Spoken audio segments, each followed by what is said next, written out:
Good day YouTube, this is Max from MB Development and welcome to my channel. So just a quick recap on what we did in the previous episode on how to build your own website. One of the major things that I've showed you guys was first of how to create a new page, and that was very straightforward. Very simple. If you guys did not catch that, go back, go have a look at it, and it is really easy. And secondly, how to add a quick navigation system or a quick menu into your website. So if you've gone back like me and played around a bit, then most likely you would have come up with something that you kind of like, that you say, okay, cool, I'm going to go with this. Look, this is the way that I like my menu to work, and go with that. For me, I went back and I actually started not with the front end, but in the back end. First up with cleaning up my CSS. I just made it a bit neater. I shoved a few things around, and just to get everything a little bit more squared up, looking a bit neater. Then I went on to do two simple things. The first one is with my menu, and as you guys can remember, this is the menu that we added. I just created two empty divs and I made that blue line, gave it a class of blue line. And you guys will see this funny little thingy in there. Now all that is a non-breaking space. The reason why I use it is considered bad practice to not have anything in your div. Like Aptana Studio will immediately say, listen, trim it, take it out, you don't need it. However, this to me gives a huge control of how I handle that. But for this, I just kept it simple. I just called it blue line, and in the CSS I added just a class, made it a height of 5 pixels and gave it a blue. That is the only major difference between where I stopped and continuing today. And that was just to break out the look of my page a little. And I just tweaked my menu CSS, not by much, pretty much made everything white, and then just when I hover over it, that it's blue. And with this blue line, I also just added it to my footer as well, also just to create that break between my footer and my content, which is always nice thing to do. I also just added another few dummy text of paragraph and made the text a bit bigger. So no major changes. I'm going to scroll through this quickly for you guys, once more that you guys can just see what I did.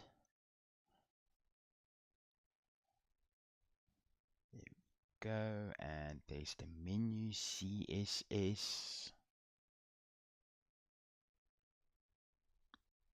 I'm just pausing it for a second or two, that if you guys need to stop it, that you guys can actually stop and read.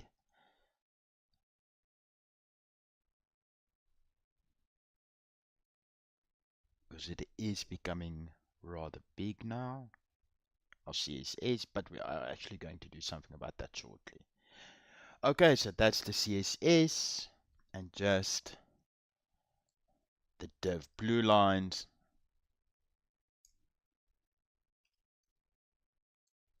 That I did there. Okay, excellent. And with what did that leave me? Exactly this. All that I did was clean up my CSS a bit with a blue line at the top, blue line at the bottom, and a blue line in between my footer and my content. So just nice little break, nothing fancy, very straightforward. Hopefully you guys did something similar. Maybe you guys went and explored a little bit more and went a little bit more crazy, but that's cool. That's however you like it. That is the beautiful thing about being able to create your own website, is that the creativity is completely in your hand. From here on forward, I want to show you guys how to break out your CSS, how to put your CSS in a separate file and call it in your HTML. The reason for that is very, very simple. As you guys will notice, each one of these display the same. But if we look at the back end, you will notice that we have a style tag for each one of them on each page. On each HTML page, you've got your style, opening style, closing style with all the CSS in between. But now if you make a change to any one of these, then you need to go and do it on every page. And 3 pages is fine, but 10 pages, 20 pages. So normally what we do is we break it out. We create a specific file, we call it a CSS file. We take all of our CSS, we put it in there, and we just call it. And we simply do that by creating a new file in the root, the same place that your HTML files are at. That is just makes it easier to call. I'm going to call this styles.css. Now you can call this whatever you want to call it.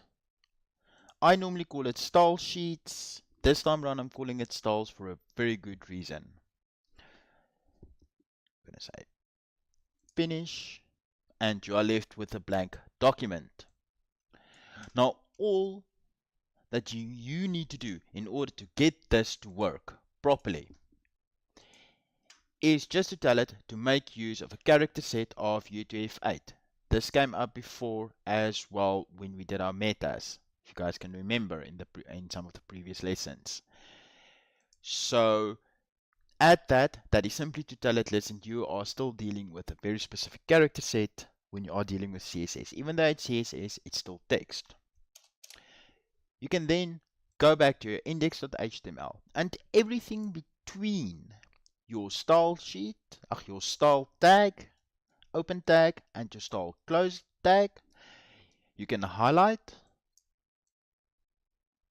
Whoopsie. Make that run a bit farther. Highlight all of it. I'm just simply going to cut it and paste it into the style sheet. And that's it. And I save. You can go back to your index.html and remove your style tags. And just note, guys, I've seen this a couple of times. I've done it myself once or twice. Right in the beginning when I started out, is I used to copy the style tags as well to the CSS file. And you don't need to do that because it's a style sheet. It knows that it is styles. So delete that. Save because we don't need it. As always, keep your code clean. I'm going to jump to the gallery page and I am immediately going to remove all the styles here. And on the contact us page, I am also going to remove all the CSS. And I simply do that because I will not be needing it in a bit. So that's gone. No CSS, no CSS, no CSS. Because all the styles is now in one central document. So I'm just going to save all of these. Now in order for us to call it, there is a few methods. The two most popular methods is import. I've not seen that too much in the field. And the link method. I stick with the link method. That is what comes up the most. That is what I see the most in the field as well. So I'm going to go that route. I'm going to copy it, put it in, and then explain to you guys step by step what it is that I have done. And it's actually very simple. We go to the head, we open it up, and we have a look.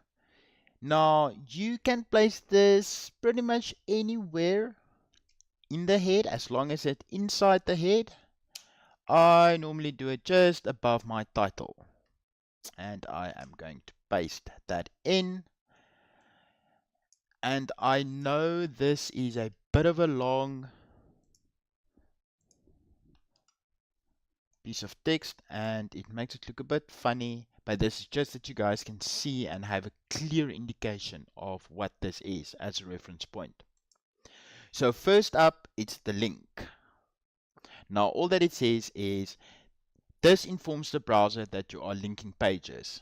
That's the content from that page into the current page. In other words, it's going to go to whatever page you're telling it to, and it's going to bring in whatever you're telling it to bring in.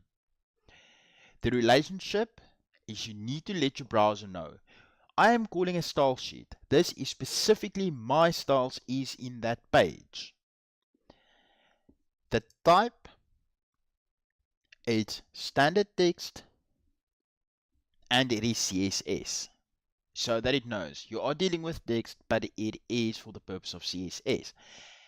And then your href, as you guys probably know by now, refers to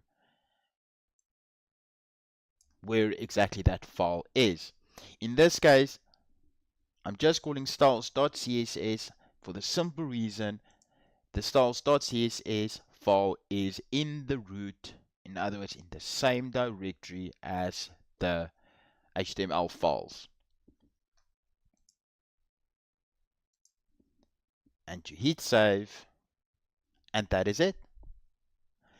You have now linked your style sheet to your index. And if we go have a look at the About Us page, it should still work. It should be 100%. But if we click on Gallery, click on Contact Us, also still works. It shouldn't though. There we go. Remember what I spoke about refreshing your pages earlier. So if we look at the About Us, I'm just going to do a data refresh. It works 100% the way that it should. No problem whatsoever. Go to your gallery, style sheet is gone. Go to your contact us, style sheet is gone. And that's just because we've not taken our link and placed it. I am not going to copy it with all of that in. Just going to place it in there above the title. Same with the contact us page above the title. Now immediately you guys can see the advantage with this. Now whenever you change anything in your style sheet, there it's back to normal. In your style sheet, in your central styles.css files, it will carry it throughout. Let's try it. Let's see if we can make the paragraph font. I am going to be ridiculous. I'm going to make it 25. So if I go back, refresh, it's going to be 25 on the About Us page, 25 in the gallery, and 25 in the Contact Us page. So as you guys can see, that gives you incredible power in order to do your main structure in one file. And yes, you can then tweak it on an individual level, even from that, and that's where you can drill down to specific divs and IDs. But overall, your footer will stay the same, your content will stay the same, and there where you do have specifics, even that you can focus on a specific div and so forth.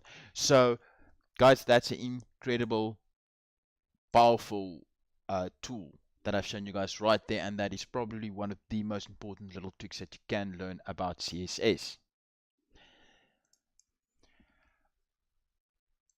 I just wish to change the font size back to 14 to our original pixel size. Great, so we've broken out our style sheet, we've linked it in all our pages, and we are happy. The next thing that we are going to start to look at is working with images. So at this point, I suggest you pause the video, create a folder and on your desktop and create a few dummy images. What I've done is I've created 4 here. That's exactly the same size, just different colors, different names. They are JPEG files and I've given them just a size of 500 by 375 pixels. Doesn't really matter what size you make them. I just made them that size. It's a simple size, easy to remember and to work with, and different colors. I've also just made another one that I gave the pixel size of 300 by 300 pixels and I created this as a PNG. The simple reason behind that is simply you can work with JPEG and PNG, and I just wanted to show you guys that you can do it. The one advantage that you do have with PNG is that you can use transparency. So I didn't use transparency here, but if I wanted to, I could take the white away and it will only display the inner blue. So that's the one advantage of using PNG files. The last one is simply a duplicate of the first one, and that is my icon. I just renamed it to that with a pixel size of 300 by 300. Once you have done that, I'm just going to minimize that. Go back to your root directory for your web project. Mine is basic web project. That is the folder within the www folder that I've assigned for my project. Inside that folder, in the root, create a new folder. As you guys have seen, I have already created a new folder called images. And the reason for that is simply that you want to keep your website as neat as possible. So it's good practice, take your images, put them in an image folder, and you know that it's always there and it's always sorted. Once you have done that, you can take all the images that you have created and put it inside your images folder. Now this will be the images then that you can work with in your project. It is in a subfolder, neat, and when you look at your folder, you can close it up and you can see, okay. Later on, you will also notice that as your project starts progressing and your site gets more complicated and you start using things like JavaScript and that, you will start having more of these type of folders just to keep order and structure. So it's good habit to, from the beginning, getting into the habit of using a good structure like this. Once you've done that, you've copied over your images and now we can start working with images. And the first thing that I want to show you guys when it comes to images is how to actually change that little icon. It is commonly referred to as a favicon or a favorite icon. Now, previously, favicons was a little bit of a tricky thing, simply for the fact that you actually had to make use of an ICO file, in other words, an icon file. So you had to take an image, you had to put it through some software and generate an icon from it before you can start using it, and then bring that into your HTML. That has changed. Now you can actually use an image. Now if you guys have a look at currently, I have got that little one. In your case it might look different. That really depends on what local web server you're running, and if you're doing it live, most likely there won't even be an icon whatsoever. The nice thing about the little icon is also when you bookmark your page, especially on mobile, it will use that icon as a reference point. which is very cool, of course. So in order to do that, I'm going to go back to my editor, and just above my title, I am going to drop in very similar to the style sheet in the header above your title, just that line of code. And what is the purpose of that? Is simply, let's make some good practice happening, or let's make some good practice happen actually. And this calls my icon or favicon. Simple as that. And to run through the link with you that you know exactly how this works is similar to the style sheet. You are linking to a file. The relationship, it is an icon.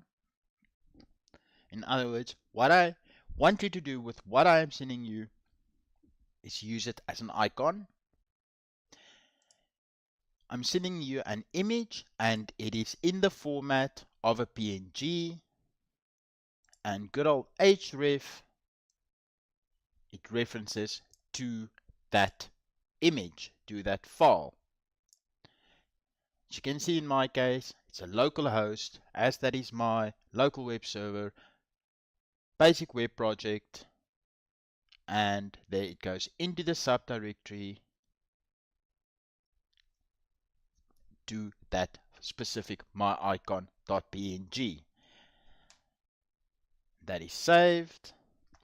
Now when you go back to your browser, sometimes if you just refresh it, it works. As you can see, it is very small, but there you have your icon, your own icon.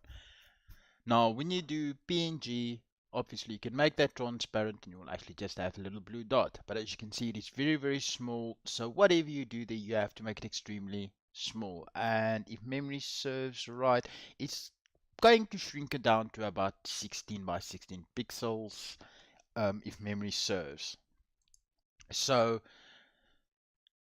very simple. It took that my icon image or that PNG and it actually converted it to an icon for us. You can literally take this line and go to your gallery page and your contact us page and just drop it in. Now I know at this point in time this might seem a bit tedious because you have to do it on every page. But when you are normally building your HTML site and your HTML pages, especially with experience, and what I actually do, so I really do have a template where all of these things is already there. So I literally just copy and paste it into my new HTML page and I work from there and I just change it as necessary. But for the first time, obviously you guys are doing it manually, but that's okay for now. So, but just know that in general, you end up creating most of your head before you even start creating any other page. That usually becomes as integral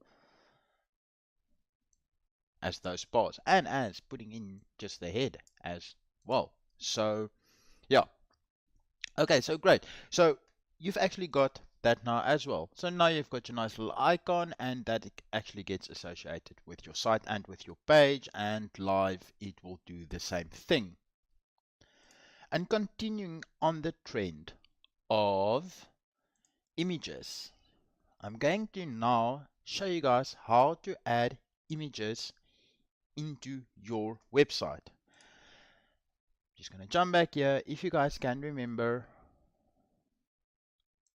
we've got a placeholder for the logo and we set that up, but we've never actually inserted an actual image, and I'm going to show you guys how.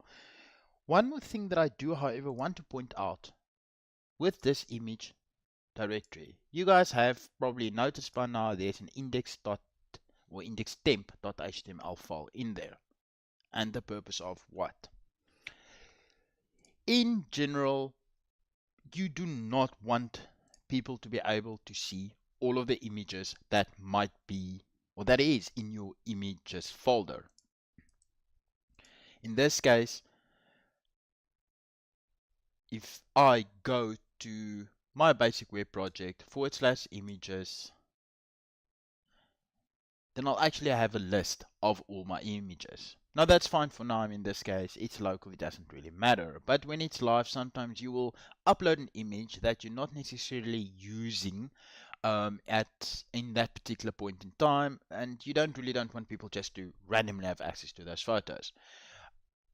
So what I normally do, as rule of thumb, I place an index.html file in there, and if I open up that file, there's nothing in there. It is simply a blank index file. So what happens when I refresh this page now? As I've told you guys previously, as with this case, it will always default to the index.html page. So for a subdirectory, it's going to do exactly the same. So you're going to have just a blank page. So people cannot actually see what images is in that directory. I do want to say this is a bit of a security measure, but there is other ways that you need to secure your subdirectories and that on a live server, but I'm not going to get into that now. This is just a very quick, simple way that people cannot immediately see all the images. And please, guys, when you're going to use this as a real website or the basis of a real website, do this method. Just pop in this file. It's going to take you 2 seconds, and and it just that nobody can have access to all your images. And do read up on proper security, on what you need to do to secure your subdirectories. I'm not going to go into that at this point. It's quite a bit of a vast field. I might in the future cover some more security aspects, but this is more about just getting you guys going. So that is the logic between that index.html page, and I normally do it in every single subdirectory that I create, irrelevant what it's for. I drop in blank index.html. To me personally, that's just good practice, but it's also a type of security measure. Great, so now that we've got that sorted, we've got the images folder, you've copied all the images into that folder, and now you can start working with them. Now the first one I'm going to focus on is, as I said a bit earlier, is getting a logo in there. Again, very simple process.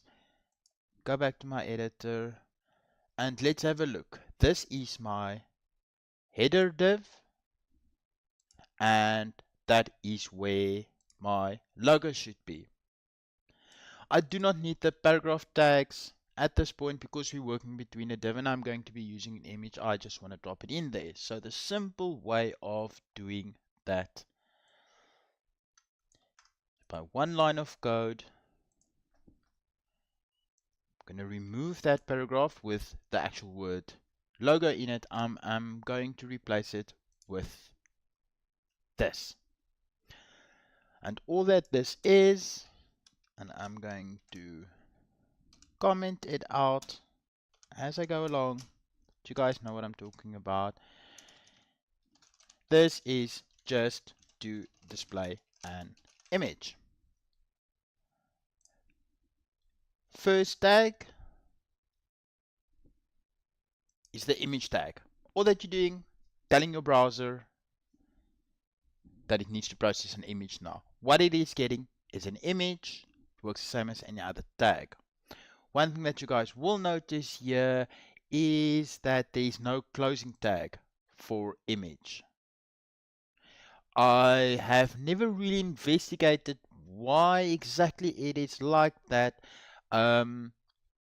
So I honestly cannot give an answer why it does not have a closing tag, and you guys are welcome if you guys maybe have read up already on images and you guys know, you're more than welcome to leave a comment. I always like feedback like that.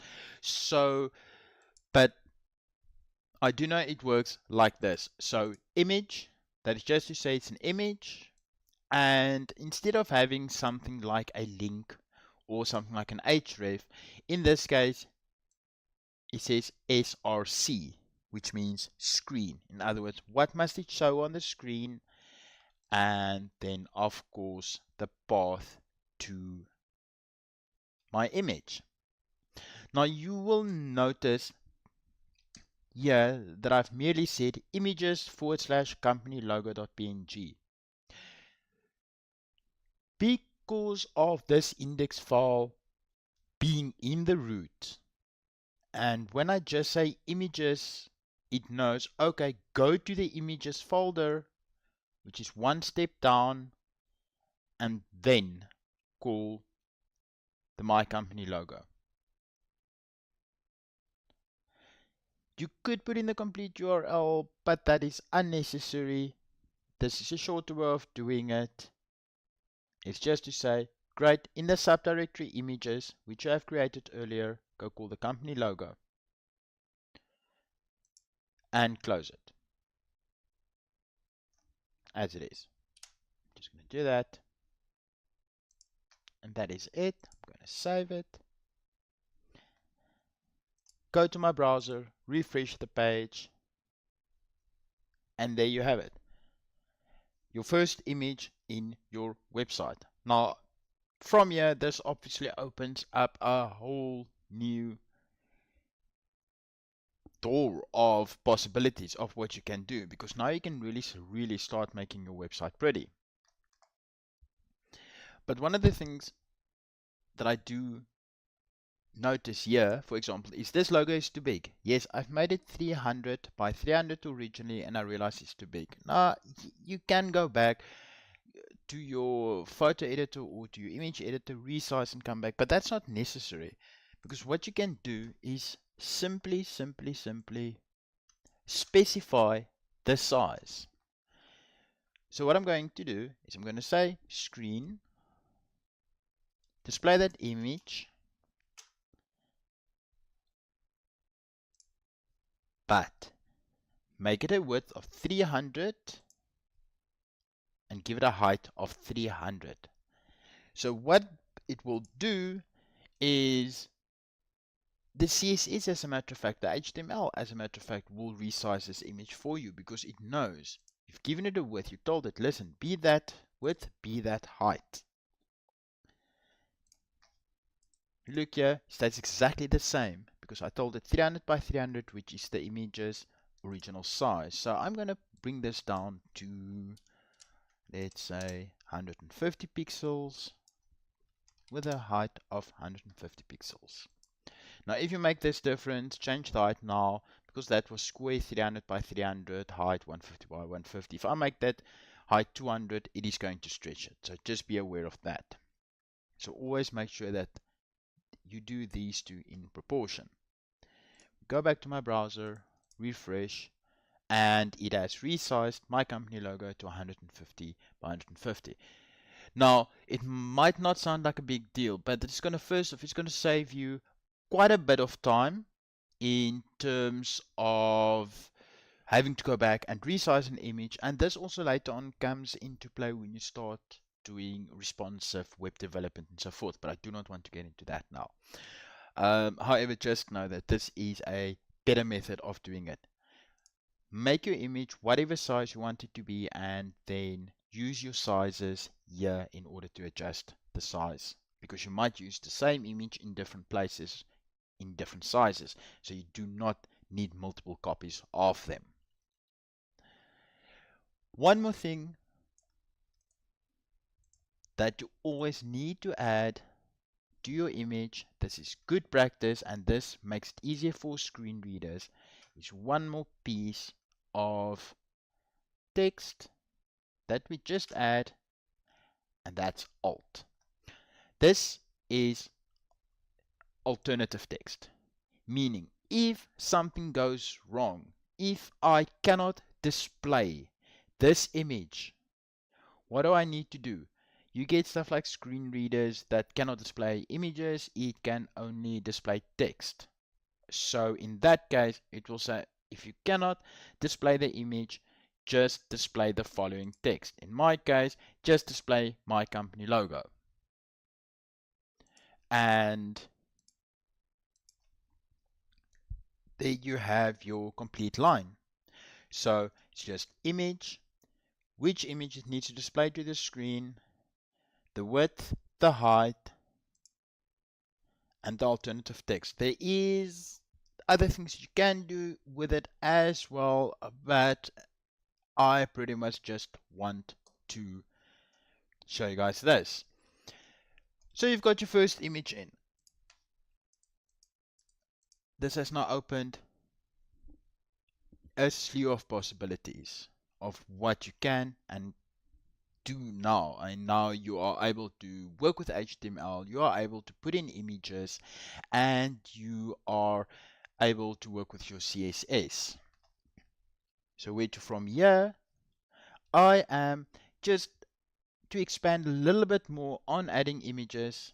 I am actually going to do a quick little gallery.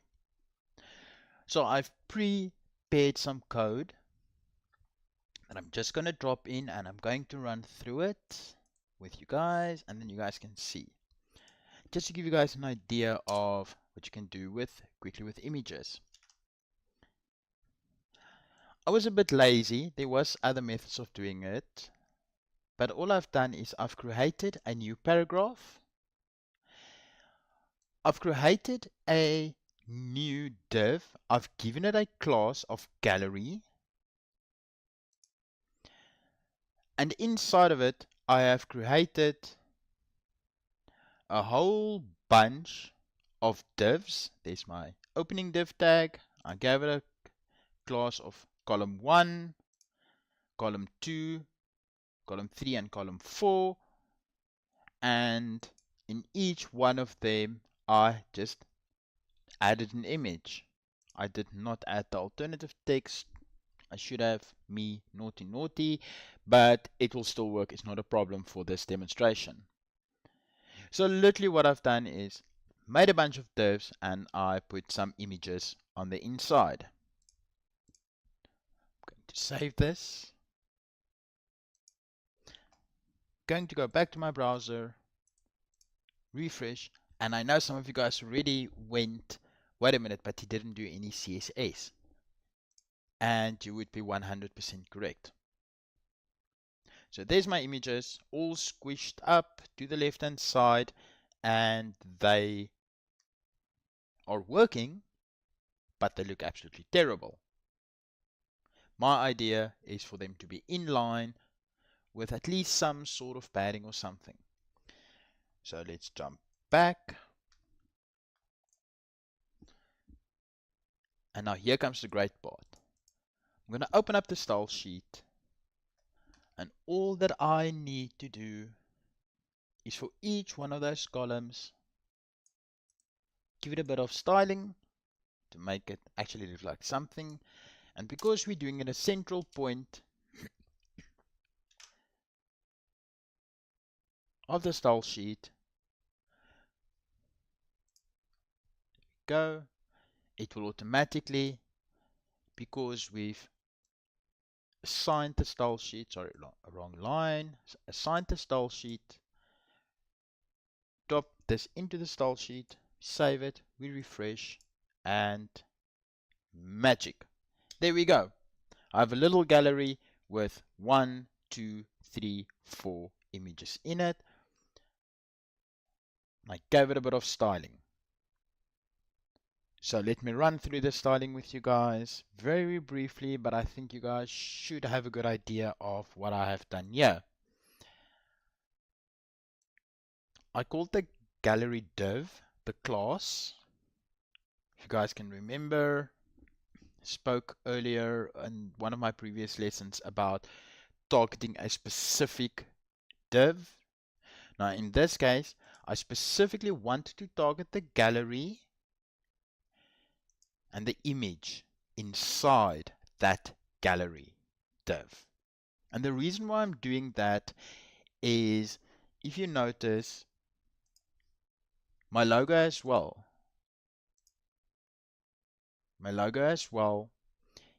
is an image. So if I just said apply it to just image, it would apply these settings to all of the images. And I don't want that. I want it specifically to apply to that gallery div that I have created in my gallery, that specific one, and all the images inside of that div. Again, referring back to CSS, it all rolls down, goes downwards. Okay, I gave it a margin around that image and a border of 3 pixels, making it blue. When we look at the gallery,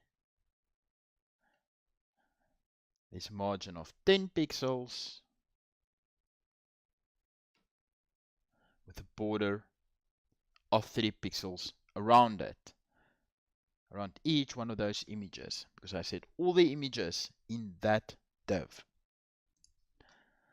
The gallery, very simple. I just gave it a border of 5 pixels. I gave it a margin on each side. Remember, I spoke earlier in one of the earlier episodes the difference between a margin and padding, and I just gave it a margin on the outside with a border with a padding on the inside with a minimum height of 150 pixels. Just said make that 150 pixels high so that these can fit inside.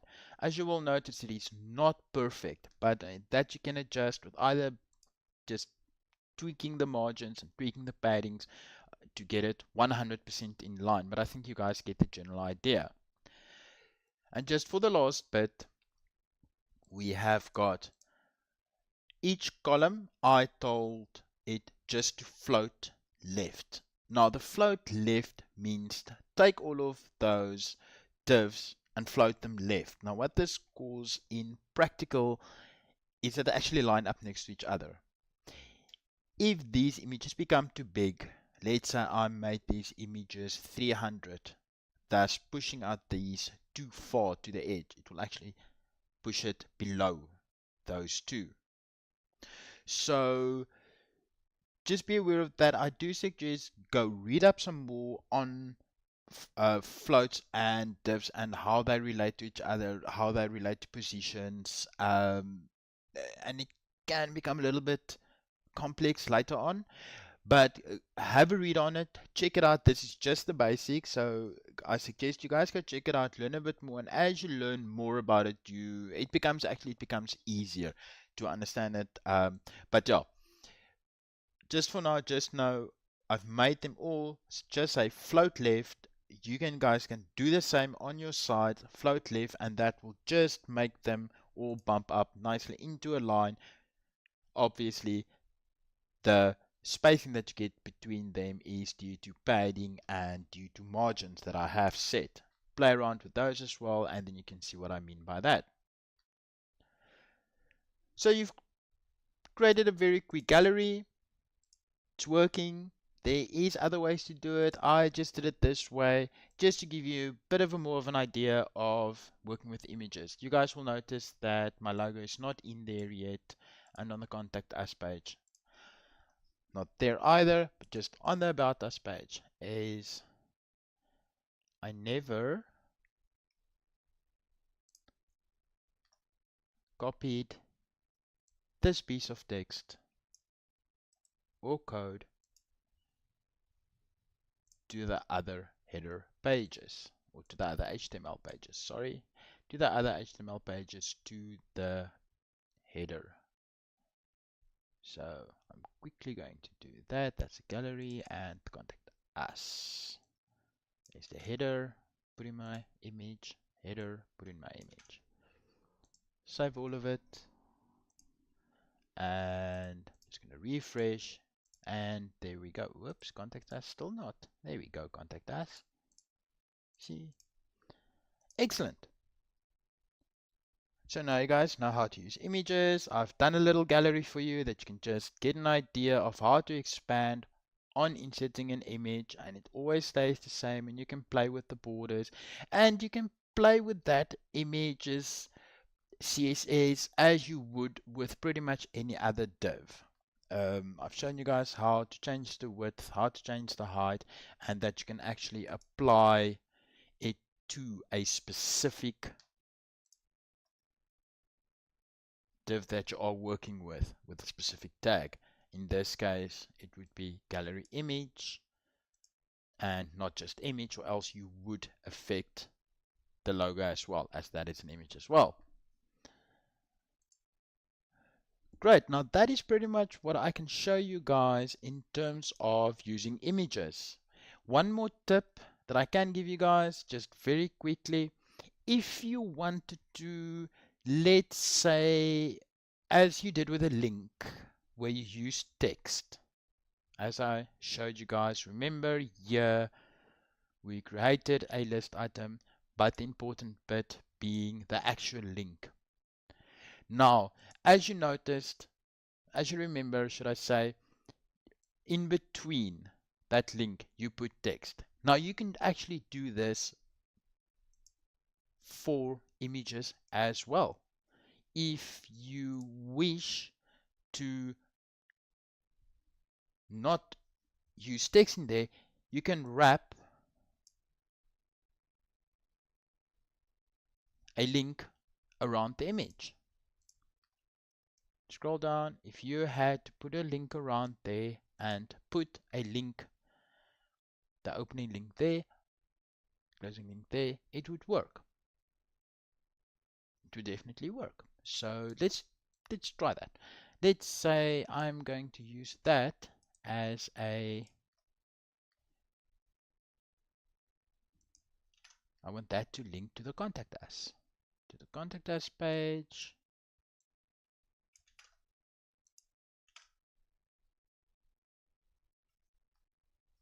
I'm going to save. I'm going to refresh the page, and it has changed that image into a link, as you can see at the bottom of the screen, bottom left, and if I click on it, it's going to take me to the contact us page. This also means, of course, I'm just going to remove this, that you can then do the same for your menu buttons. We do not need to use a color, that you can actually start using images. So that just gives you a whole new level of being able to style your website and your web page the way that you want. There is one more topic that I wish to still cover today, and that is simply by showing you guys how to add a very simple form to your HTML web page. Now, do bear in mind that the HTML form will not actually work. In other words, when you click the submit button, it's not going to send the data anywhere or do anything with it. That is just simply because sending data and processing it, it is beyond HTML and CSS, and this is what this course is mostly about. So just do be aware of that, and let's get right to it. So what I'm going to do is, first up, I am going to close this index page. I'm going to close the gallery page. I'm going to leave the style sheet for now, as I'll be working with it, and I'm going to jump to the contact us page. So if you're there, we are ready to go. I am going to add a new div, and I'm giving it a class of contact us. This is just that I can control it better, and I close up the div. Now, in order for the browser to know that it is a form that is going to follow, we need to tell it it is a form. And the first thing that we do is we say is, you are a form, or you will be processing a form, rather. Open up our form, close up our form. Let's quickly have a look at everything that goes in here. Well, I'm telling it, right, you are now dealing with a form, given it a name of contact form, and that is extremely important. Not immediately, it will not become apparent immediately, but as soon as you start to need to process the information from this form, then that ID and handle is extremely important. The action, oh, I see I've got two of those in there. Let me just take the one out, not to confuse you guys. The action is merely what it needs to do, what it needs to process when you hit the submit button on the form, and the method is the posting method. It is just a method it uses to send that information. I am not going to go into these two. Like I said, that's beyond the scope of this tutorial. I might get to it in the future. It just really depends on where this will be going. But there is various methods to process information. Just be aware of that, either locally or server side. But moving right along, the next thing that we want is we'll be adding two things, and I want to call them a pair because that's normally how they work.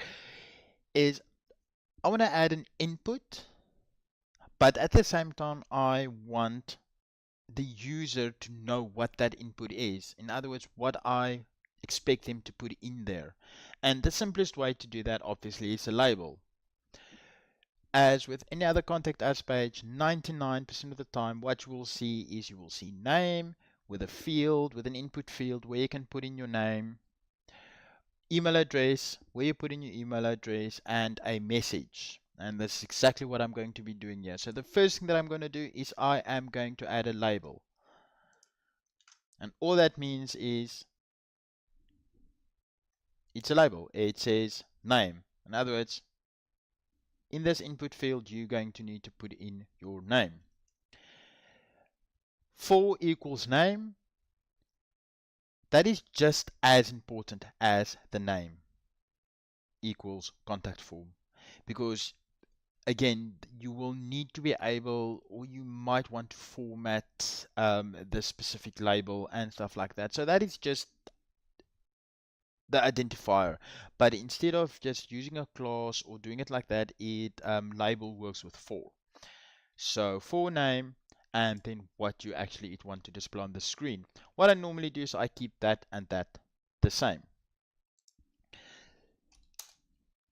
And right below that, I am just going to drop in my next line of code, which is the actual form field. In other words, where the user are able to type. And this is opened and closed, as a matter of fact, just with input. You do not have a closing tag on input, so just be aware of that. It's just input saying what I want you to give me an input form field. The type is text, the name, the ID that it's given here is name. I don't like that because I think it might clash with the other one, so I'm going to call this name input to make it unique. Name input, again unique. Oh, I wish to keep these, they must be unique, especially when you start processing them. So keep them unique, and placeholder your name. Now all that the placeholder does is just puts a line of text into the little input field. So that is pretty much it. We've opened up the form, we've closed the form, we've given that first input field a label, and we've given the input. So let's just have a quick look on this, and there you have it. The name, your name. But that's it. It's not styled anything. So let's get back to our editor and let's expand a little bit on this. I am just going to add another label with another input field. This time I'm going to call the label name is pretty much going to turn into email, and then I want it to show email on the screen. I'll actually just make a bit of a space in there so that you can just distinguish easier. Again, input, text, ID, email, name, email, placeholder, your email. And I'm going to add another one.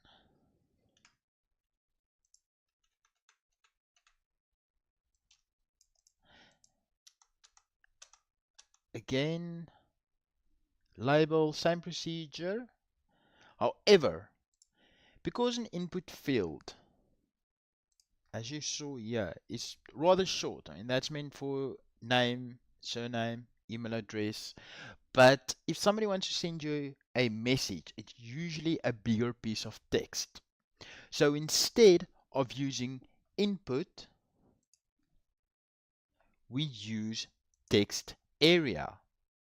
Now for the rest of it, it's still the same. You still have the name with a placeholder.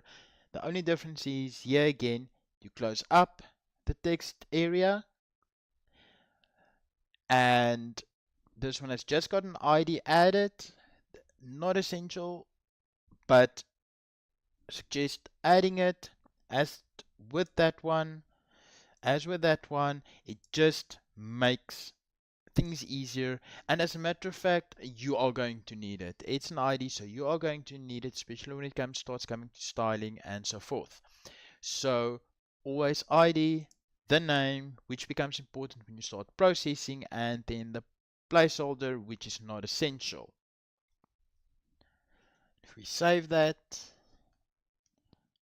just want to jump over and show you guys, and there you've got a bit of a bigger text area to work with. Going back to our editor, I am going to add one more line, and with any form you are going to need to be able to submit that information. In other words, once you've typed everything up, you need to be able to tell the browser that, listen, I've finished adding all this information, please send it. And the way that we do it is we create a button, and again, it's an input, but this time it is not a field that I want to enter text into it. I actually want a button. And by default, when you refer to a button, when it comes to forms, it's submit. Because in general, what you want to do is you want to submit the form. So that is the default. Your type is default, and the value is submit. Now the value you can change to something else. Just for the sake of this test, is click here to submit.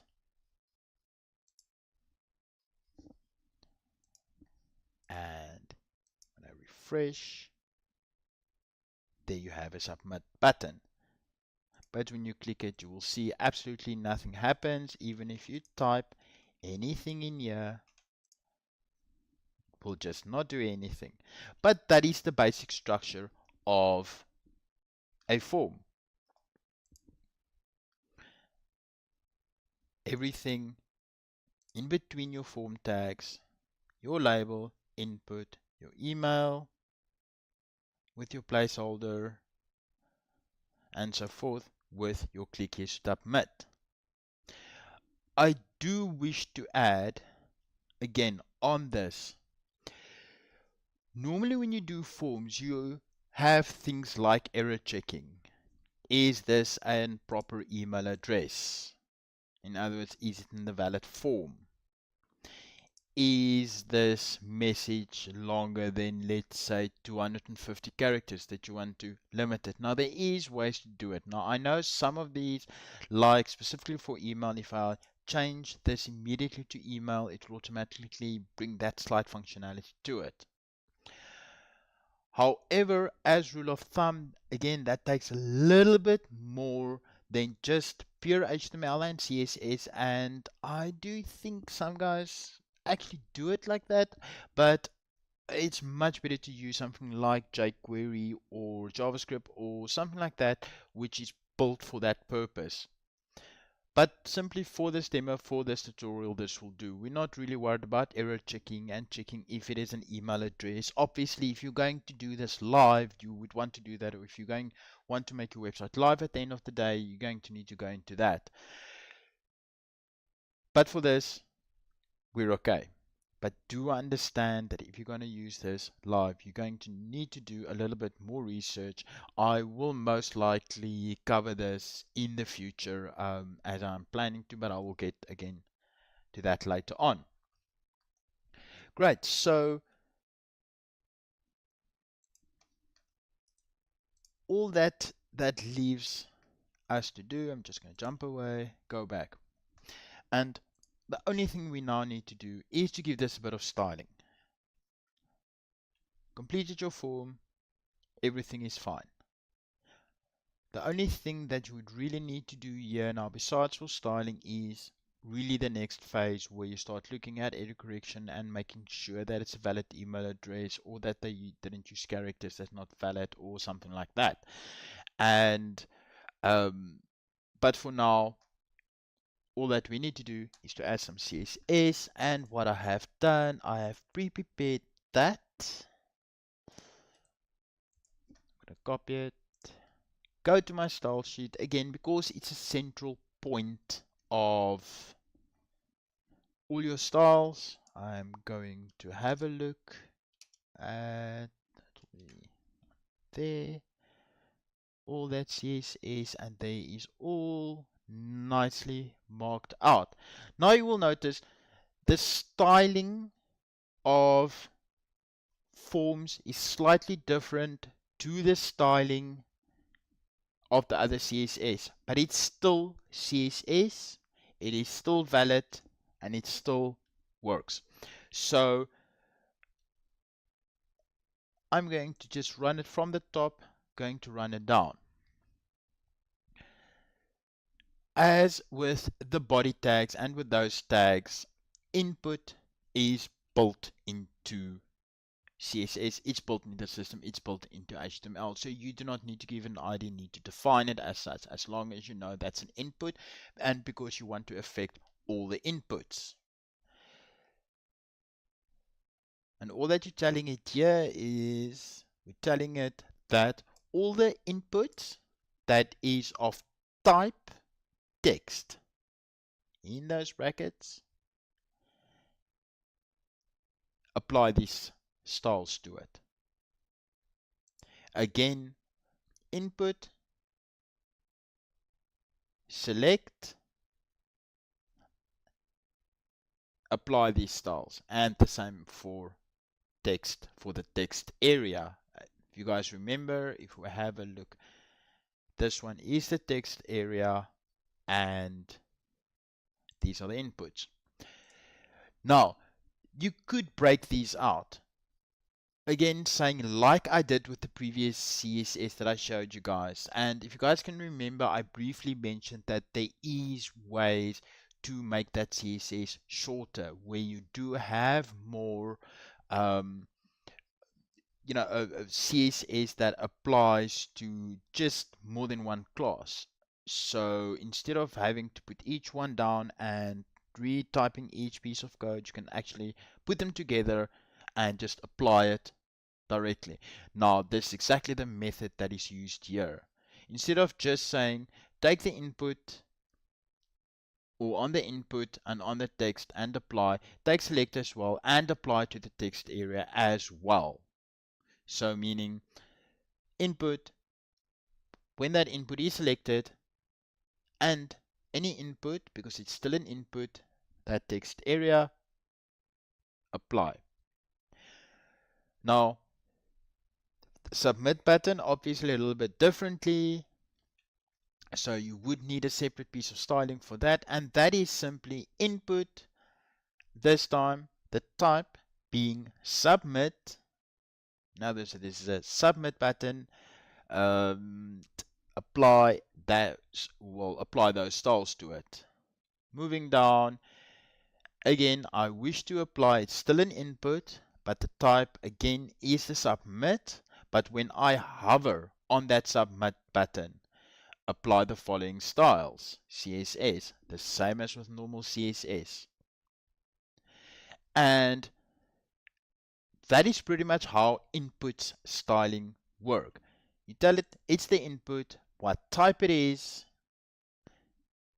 and for the rest of it, it's all the same. As you can see, all of these has already been commented out, and I actually think I did this previously. And that's it for the input fields. And then just two pieces here, right at the bottom. One is dot contact us, in other words, the class dot contact us. If you guys can remember, the dot stands for class, and if we jump back here, that is simply the div that I've created there. All I want to do to it, I want to give it a bit of a border radius, in other words, a round border. This is something that you guys might have not seen yet. You guys might have seen. I've just added for the heck of it. The background color, I just made the background color of that div, just made it a bit of a grayish color that you can just see the difference. If I remember correctly, I think I made it, no, I lied, I made it blue. I just gave it a bit of padding, the contact us. I gave it a width of 700 pixels wide because I want it to fit in my content area. And if you guys remember, if you guys go back to the original, if you guys just scroll up to the original CSS, let's see if I can find it. The frame was 800 pixels, so I wanted to have pretty much a 50 pixel border on the other side, so I made it a bit smaller, and I'm telling it to float in the middle. Give it a margin left of auto, margin right, and it should float in the middle. And also when I go back to the contact us, guys will see I've got an ID of message. Remember that I said earlier you might not need it, but you actually are going to. Now this is exactly the reason why. Because I want to give that text area a minimum height of 200 pixels. Well, it's a little bit too small. You can make it bigger as well, just depending on the purpose. I normally make it between 200, between 300, really depends on how much space I think that the user will need. But again, as with any other styling, you've got your hash, meaning that it's an ID and message and the height of 200. So if we save this, jump back, we refresh, and there you have your contact form. And as you can see, placeholders in place, your message, minimum height of 200, and your submit button right there. Not going to do anything. If we go back here, we can see exactly that format. There's the form, the labels, the input, all of that right there. Style sheet, all your styles in there, so you guys can obviously go back, play some more with it. Like mine, for example, I see it's bumping up at the bottom. Maybe give that div a margin at the bottom of, let's say, 5 pixels. Let's see if we add it to the contact us, this might immediately work. Margin, let's say margin bottom. I don't want to say just margin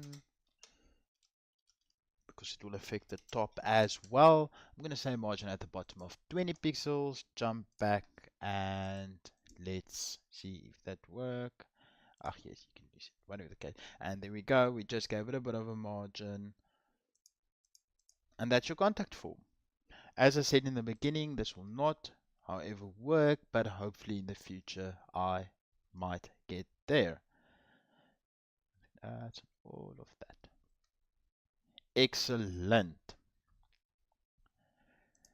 And that completes adding your little contact form to your page. So that also pretty much concludes the lesson. So I'm just going to run over it again.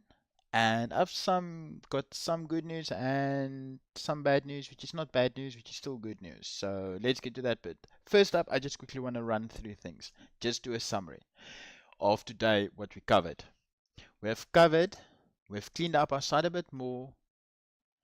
We have covered how to add images, there, how to add images, just to make a very quick, very simple gallery. Go play a little bit more with your HTML and your CSS and see what you guys can come up with here. And I have showed you guys how to add a contact us form and also how to add your little icon at the top there. And that's just the basics. And that also concludes the video tutorial on HTML and CSS. From this point onwards, guys, there's not really much that I can show you in terms of HTML and CSS. There is an incredible amount of resources out there that's going to teach you all the details. A lot of these things I have touched on, well, very briefly, I have touched on, but I can promise you that there is so much more pretty much behind each thing that I've shown you guys. There is a ton more. Secondly, I do need to add though that this is not the end. This is not the end of the How to Build Your Website series. This merely is the end of HTML and CSS. I am not gonna go too much into the evolution now. What I am going to do is I am going to create one more video. This is most likely going to be a bonus video. I might have it up in this week even. I was thinking of over the weekend, and you guys probably noticed I said might a lot. One thing, I am definitely going to do the video. My only thing is I am not exactly sure when it will be ready. It might be ready this weekend, so it's going to be a bonus video, or it could potentially be next Tuesday. That falls in my normal posting cycle, but I'm going to try it actually to do it Saturday. But what I'm going to do in that video is I'm just going to do a recap through the whole site of everything that we have covered. I am also going to talk, I'm not going to do any coding, I'm just going to have a chat about different things, a few other methods, a few other things that you guys can start wrapping your head around. Details on what exactly that is. I'm still fluffing it out a bit, but amongst other things, I'll be talking a little bit about where responsive design fits in. A lot of stuff that I didn't cover, but that is going to become very prominent very, very quickly.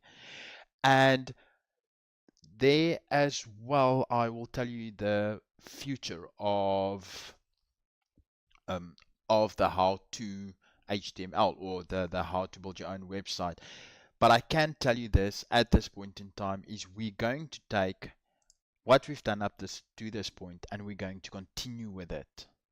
I am going to take a break though, specifically from this, but we will be continuing with it. But I will get into more details in my next video. So you guys really have to watch my next video. That is, well, do a complete summary on all of this. I'm going to just give a little bit more of insight into a few random things, maybe even add some resources that I'm looking at, a couple of links that might help you guys out down the path. So guys, that is it from my side. It's been quite a long lesson today, but that is it from my side.